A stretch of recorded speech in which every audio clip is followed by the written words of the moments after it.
बेआईन देशी मद कारखाना उपरे खुंटुणी पुलिस पक्षरु चढ़ाऊ। चोरा मद रंधा कारखाना रे पुलिस और अबकारी विभाग मिसी चढ़ाऊ करुछि। बेआईन देशी मद कारखाना उपरे जेते चढ़ाऊ कले भी सरुनी चोरा मद। विपुल परिमाण गुड़ पोच नष्ट करने सह देशी मद जबत कर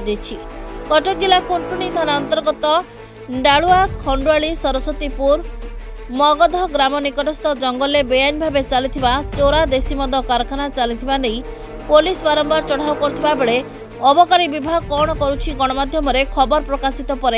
आज पुलिस सह मिसी चढ़ाऊ कर विपुल परिमाण मद और मद प्रस्तुति पोच सहित प्रस्तुत हो रही विपुल परिमाण देशी मद को पुलिस जबत कर खुंटुणी पुलिस पक्षर थाना एक मामला रुजु होइछि।